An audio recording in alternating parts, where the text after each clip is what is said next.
আসসালামু আলাইকুম, আমি engineer Moinul Islam, Walton home appliance R&Dতে আছি। আজকে আমরা ওয়ালটনের একটি প্রোডাক্ট ডিজিটাল রাইস কুকার এটা নিয়ে কথা বলবো। আমরা কয়েকটি ধাপে এই মাল্টি কুকারটি কীভাবে ব্যবহার করা যায়, এটাতে কী কী পার্ট আছে এবং ব্যবহার করার সময় কী কী সতর্কতা অবলম্বন করতে হবে, এইগুলো সংক্ষেপে ব্যাখ্যা করব। এই মাল্টি কুকারটি কেনার পরে যে জিনিসগুলো পাচ্ছেন সেগুলো আমি একটি একটি করে দেখিয়ে দিচ্ছি। এখানে একটি গ্লাস লিড আছে,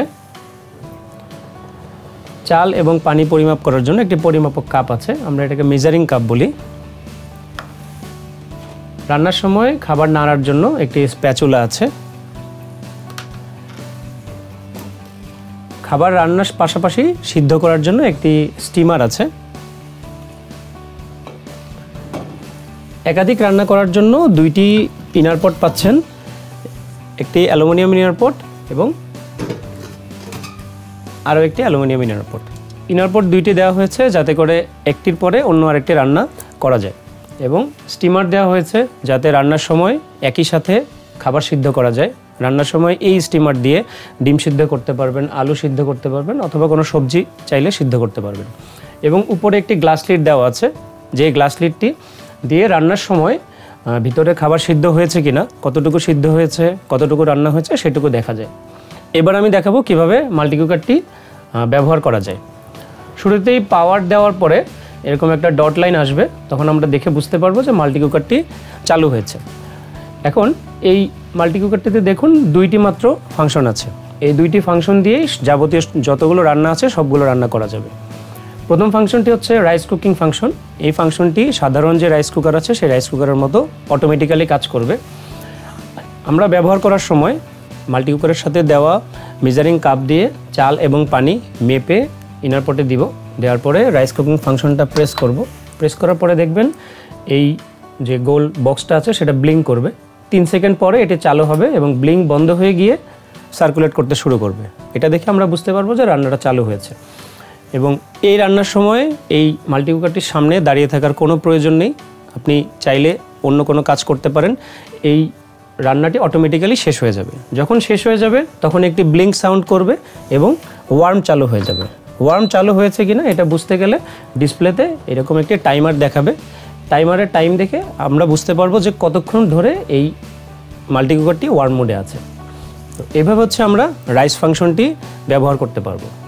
এছাড়া বাকি যতগুলো ফাংশন আছে, আমরা যদি কোনো কারি রান্না করতে চাই, কোনো কিছু ফ্রাই করতে চাই বা অন্য যে কোনো রান্না করতে চাই, সেগুলো আমরা কুকিং মোড দিয়ে রান্না করব। আমরা চুলায় যেরকম শুধুমাত্র গ্যাসের চুলার জাল বাড়িয়ে বা কমিয়ে রান্না করি, ঠিক একইভাবে এটিকে ব্যবহার করা যাবে। এবং বলে রাখি, এই কুকিং মোডটি অটোমেটিক্যালি নিয়ন্ত্রিত হবে না। এটি হচ্ছে যিনি রান্না করবেন তিনি ওনার ইচ্ছে মতো পাওয়ার বাড়িয়ে পাওয়ার কমিয়ে ব্যবহার করতে পারবেন। আমি এখন এই মোডটি দেখাচ্ছি।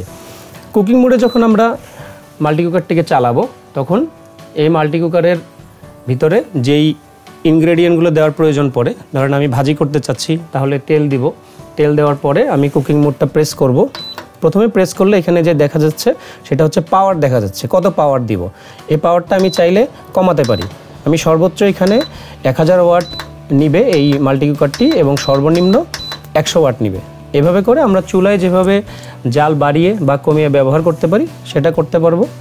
এটাকে যদি আমরা আরেকবার প্রেস করি, প্রথমবার প্রেস করলাম পাওয়ার, আরেকবার প্রেস করলে কত টেম্পারেচার চাচ্ছি সেটা দেখানো হবে। আমরা 160 থেকে শুরু করে 210 ডিগ্রি সেন্টিগ্রেড টেম্পারেচার পর্যন্ত এখানে সেট করতে পারবো। যখন দুটো কম্বিনেশন সেট হয়ে যাবে তখন এই ব্লিঙ্কটা বন্ধ হয়ে গিয়ে রান্না চালু হয়ে যাবে। যেই অবস্থায় আমরা এটাকে রাখবো, এটা যদি আমরা টেম্পারেচার শো করার জন্য রেখে দিই তাহলে টেম্পারেচার দেখাবে, যদি এটাকে আমরা পাওয়ার দেখানোর জন্য রেখে দিই তাহলে পাওয়ার দেখাবে। এভাবে করে আমাদের রান্নাটা চলতে থাকবে এবং রান্না চলা অবস্থায় আমরা চাইলে পাওয়ার বাড়াতে বা কমাতে পারবো। এটা প্রেস করলে পাওয়ার বাড়তে থাকবে অথবা কমতে থাকবে।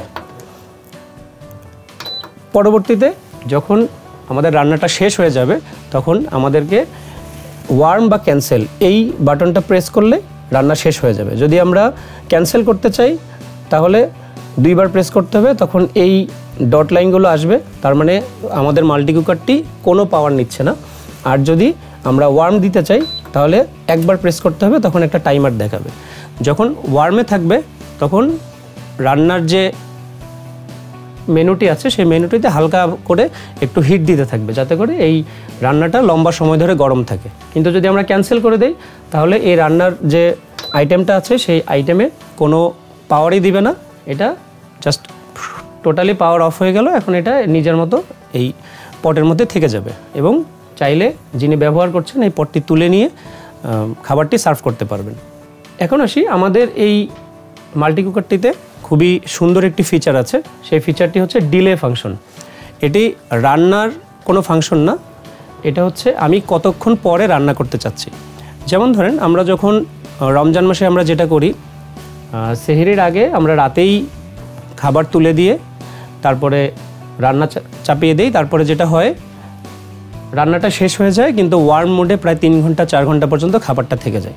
তা ওয়ার্ম মোডে যদি 3 ঘন্টা 4 ঘন্টা পর্যন্ত খাবার থেকে যায়, সেই খাবারটার খেতে যতটুকু ভালো লাগে তার থেকে মাত্র রান্না হয়েছে এই খাবারটা খেতে বেশি ভালো লাগে।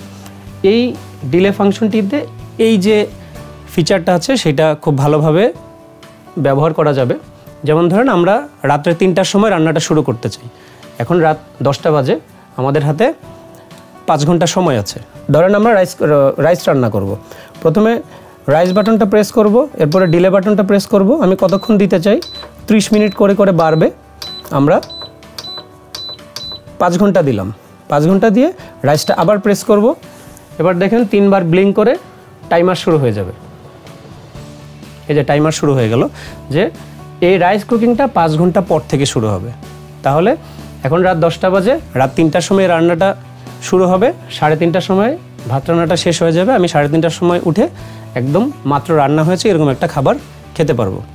এর পাশাপাশি এটা মূলত দেওয়া হয়েছে যে যারা চাকরি করি বা বাইরে থাকি, একটা নির্দিষ্ট সময় পরে কোনো একটা খাবার রেডি চাচ্ছি, সেটা আমরা এই ডিলে ফাংশন দিয়ে সেট করতে পারবো। এই ডিলে ফাংশনটা 30 মিনিট ইন্টারভালে একদম 24 ঘন্টা পর্যন্ত সেট করা যাবে। ডিলে ফাংশনের ক্ষেত্রে একটি কথা বলে নেই, যদি ডিলে ফাংশন চলা অবস্থায় পাওয়ার চলে যায় তখন যেই সময়ে এটা থেমে গিয়েছিল, পাওয়ার আসার পরে ঠিক ওই সময় থেকে রান্না চালু হবে। এক্ষেত্রে ব্যবহারকারী যে অসুবিধাটা ফেস করবেন সেটি হচ্ছে, যদি 1 ঘন্টা কারেন্ট না থাকে তাহলে পরে আমরা যদি 5 ঘন্টা ডিলে ফাংশন দিয়ে থাকি তাহলে রান্নাটা আসলে 6 ঘন্টা পর থেকে শুরু হবে। যদি এটা 2 ঘন্টা হয় তাহলে 7 ঘন্টা পর থেকে শুরু হবে। এই জন্য পাওয়ার চলে গেলে ডিলে ফাংশনটিকে আবারও ম্যানুয়ালি অ্যাডজাস্ট করে নিতে হবে। মাল্টি কুকারে রান্না করা অবস্থায় যদি পাওয়ার চলে যায় তাহলে ইনার পটটিকে তুলে গ্যাস স্টোভে নিয়ে তারপরে রান্নাটা সম্পূর্ণ করতে হবে। তবে যদি আবার পাওয়ার চলে আসে তাহলে ইনার পটটিকে মাল্টি কুকারে দিয়ে আবার স্বাভাবিকভাবে রান্না চালিয়ে নিতে পারবেন। আর এখানে দেখেন প্লাস এবং মাইনাস দুটি বাটন দেওয়া আছে। এই প্লাস এবং মাইনাস দুটি বাটন কুকিং মোড যখন আমরা অপারেট করব তখন ব্যবহার করব। যখন পাওয়ার বাড়াতে চাবো তখন কুকিং মোডে পাওয়ারের এই ডিসপ্লেটা আসবে, তখন আমরা প্লাস দিয়ে মাইনাস দিয়ে বাড়াতে কমাতে পারবো। আর যদি টেম্পারেচার বাড়াতে কমাতে চাই, ডিসপ্লেতে টেম্পারেচার এনে প্লাস মাইনাস দিলে টেম্পারেচার বাড়বে বা কমবে। এই গেল আমাদের এই ডিজিটাল রাইস কুকারটি কীভাবে আমরা ব্যবহার করতে পারবো। এখানে যেই কন্ট্রোল প্যানেলে যেই অপশনগুলো দেওয়া আছে, ফাংশনগুলো দেওয়া আছে, সেগুলো কিভাবে ব্যবহার করব। এবার আসেন এই মাল্টি কুকারটি ব্যবহার করার সময় কি কি সতর্কতা অবলম্বন করতে হবে। সর্বপ্রথম যে সতর্কতা অবলম্বন করতে হবে সেটি হচ্ছে, এই মাল্টি কুকারটিকে কখনোই পাওয়ার প্লাগ লাগিয়ে রাখা যাবে না যদি আমি ব্যবহার না করি। সবসময় পাওয়ার প্লাগটি খুলে রাখতে হবে। এবং আরেকটি বিষয়ে সবসময় খেয়াল রাখতে হবে, যদি কোনো ইনার পট না থাকে তাহলে কখনোই এখানে রাইস কুকিং বাটন এবং কুকিং মোড এই দুইটি বাটন প্রেস করে রেখে দেওয়া যাবে না। তাহলে যেটা হবে, আমাদের মাল্টি কুকারটির ভিতরে একটি হিটিং সোর্স আছে, সেই হিটিং সোর্সটি ক্ষতিগ্রস্ত হতে পারে। দেখা যাচ্ছে আমি একটি নতুন মাল্টি কুকার কিনে নিয়ে এসেছি, কিন্তু প্রথমবার রান্নার সময় এই মাল্টি কুকারটি নষ্ট হয়ে যেতে পারে যদি আমরা এই সতর্কতার অবলম্বন না করি। পরবর্তীতে রান্নার সময় যে সতর্কতা অবলম্বন করতে হবে সেটা হচ্ছে, এই পটের নিচের যে জায়গাটা, আমরা যখন খাবার দিয়ে পটটা হিটিং প্লেটের উপর দিব তখন নিচের জায়গাটা একটু কাপড় দিয়ে মুছে নেব যাতে এটার নিচে কোনো পানি না থাকে। আর হিটিং প্লেটের উপরের জায়গাটা একটু মুছে নেব যাতে এটার মধ্যে পানি বা অন্য কোনো পার্টিকেল না থাকে। আরেকটি কথা বলে নেই, এটা ব্যবহার করার সময় আমরা ব্যবহার বিধিতে একটি কথা লিখে রেখেছি যে একটি রান্না শেষ হওয়ার পরে এই পুরো মাল্টি কুকারটি ঠান্ডা হওয়ার জন্য 15 মিনিট বিরতি দেওয়ার জন্য। কিন্তু কখনো কখনো দেখা যাবে যে আমাদের বাসায় এত বেশি রান্নার প্রয়োজন পড়ছে যে আমাকে একটানা এই মাল্টি কুকারটি ব্যবহার করতে হবে। তখন যে সতর্কতাটা অবলম্বন করতে হবে, একটানা 2.5 ঘন্টা চলার পরে এই মাল্টি কুকারটিকে অবশ্যই 15 থেকে 20 মিনিটের একটি ব্রেক দিতে হবে, যাতে এটার ভিতরে যে ইলেকট্রিক্যাল কম্পোনেন্টগুলো আছে এবং হিটিং প্লেটটা আছে সেটা ঠান্ডা হওয়ার সুযোগ পায়। যেহেতু এটা একটা ক্লোজড সিস্টেম, মানে আমার হিট বের হওয়ার জন্য শুধু নিচ থেকেই রাস্তা আছে, সেই জন্য এই মাল্টি কুকারটিকে 2.5 ঘন্টার বেশি একটানা চালানো থেকে বিরত থাকতে হবে। এতে করে এই মাল্টি কুকারটি দীর্ঘদিন পর্যন্ত ব্যবহার করা যাবে। যদি সম্ভব হয় সবথেকে ভালো হচ্ছে প্রতিটি রান্নার পরে 15 মিনিট করে ব্রেক দেওয়া, এতে করে এই মাল্টি কুকারটি সহজে ঠান্ডা হয়ে যেতে পারবে।